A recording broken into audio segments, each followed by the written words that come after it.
ஓம் நம சிவாய சிவாய நம ஓம். ஓம் நமோ பகவதே ஸ்ரீரமணாய. பேர் அன்பிற்கும் பெருன அறத்திற்கும் பண்பிற்கும் ஆன்மீகத்திற்கும் இருப்பிடமாக கொண்ட உள்ளங்களை கொண்ட ஆன்மீக பெரியோர்களுக்கு உள்ளது 40 பகவான் ஸ்ரீ ரமண மகரிஷி அருளிய அந்த நூலின் 10வது செய்யுள் மிக மிக அற்புதமானது. இதை கேட்கும்போது பல தெளிவுகள் உண்டாகும். அறியாமை விட்டு அறிவு இன்றாம். அந்த செய்யுளை பாருங்கள். அறியாமை விட்டு அறிவு இன்றாம். அந்த இடத்துல பிரிக்கணும்.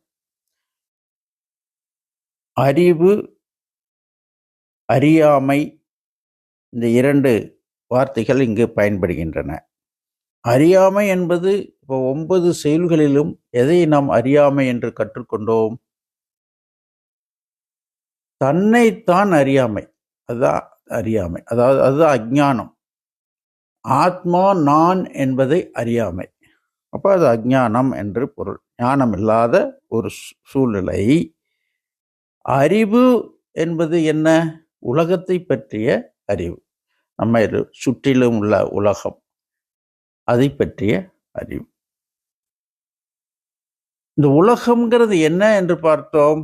நான் இந்த உடல், நான் இந்த மனம், இன்னும் ஒரு அகங்காரம் இயங்கும் போதுதான் உலகம் என்று உள்ளது. நான் என்ற எண்ணம் தோன்றிய போதுதான் உலகு தோன்றுகிறது. இதுதான் உலக அறிவு. அப்போதான் உலகத்தினுடைய அறிவு ஏற்படுகிறது. அப்போ அந்த அகங்காரம் தான் அதற்கு மூலம். அப்போ அறியாமை விட்டு அறிவு இன்றாம். இந்த உலகத்தினுடைய அறிவு எதை விட்டு இருக்க முடியாது? நான் ஆத்மா என்ற அறிவு இருந்தால் இது இருக்காது. இந்த அறியாமையானது, அஞ்ஞானமானது உலக அறிவுக்கு சமம். எப்போ நான் என்ற அந்த அகங்காரம் இயங்குகிறதோ உலக அறிவு இருக்கும், அப்பதான் தோன்றும். அதுதானே அறியாமையும். தன்னைத்தான் அறியாமை. அப்போ அறியாமையை விட்டு அறிவு இருக்க முடியாது. இரண்டும் ஒன்றோடொன்று பிணைந்து உள்ளன. உலக அறிவு இருக்க முடியாது. அறிவு விட்டு அறியாமை இன்றாகும். அதேதான். அறிவை விட்டு அறியாமை இயங்காது, இருக்காது. எப்படி? உலகத்தை பற்றிய அறிவு அது எப்போ தோன்றும்? அந்த நான் என்ற அகங்காரம் தோன்றும் போது உலகம் தோன்றிவிட்டது. அப்போ அந்த அறிவு தோன்றும் போது அங்க என்ன இருந்தாகணும்? நான் தன்னைத்தானே, அந்த பெரிய நான் அறிதல் இருக்க வாய்ப்பில்லை. அறியாமை மட்டுமே இருக்கும். இது பார்த்தோம் நம்ம ஏற்கனவே. அதை இன்னும் ரொம்ப டீப்பா, நம்முடைய இயல்பு என்னவென்றால், நம்மளுடைய அறிவு ஆற்றலுக்கு மட்டும் பயன்படாமல் தன்னைத்தான் அறிதல் என்பதற்கான ஞானத்தை அடைவதற்கு தடையாக அந்த அறிவாற்றல் உள்ளது. அதைத்தான் இங்க சுட்டி காட்டுகிறார் பகவான். அந்த அறிவு அறியாமை. அப்போ அந்த அறிவு, அந்த உலக அறிவு, அந்த அறியாமை, தன்னைத்தான் அறியாமை ஆர்க்கு என்று. அறிவும் அறியாமையும் யாருக்கு?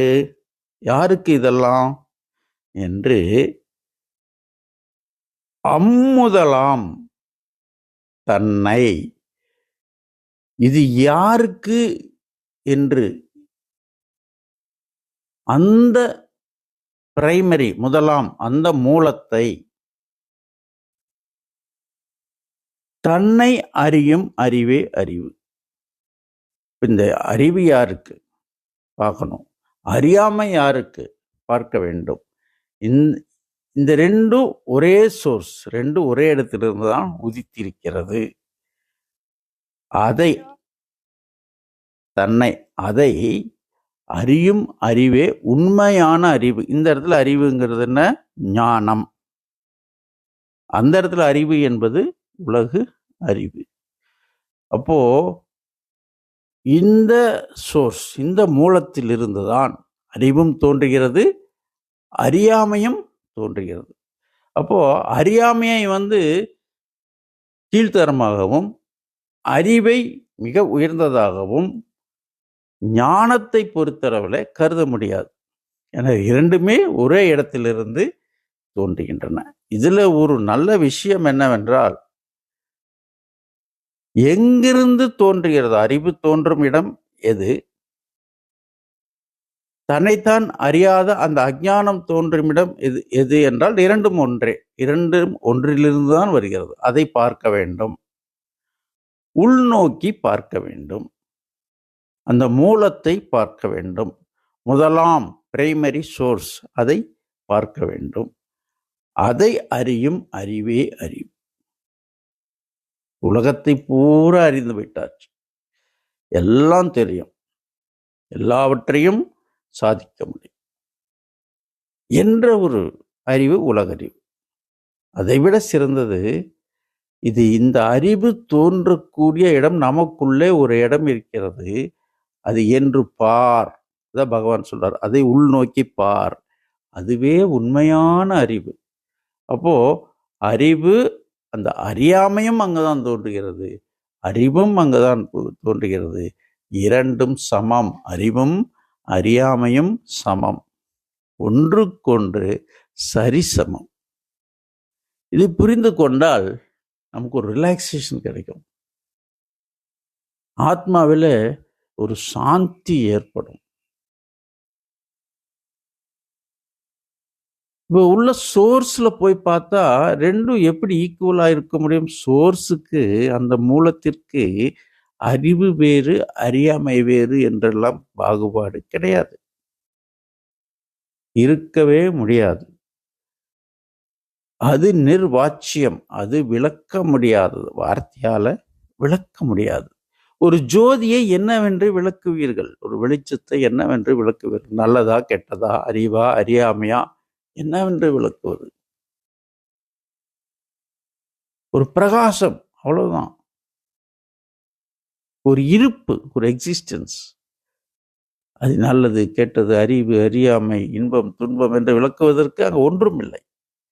அதுதான் சோர்ஸ்.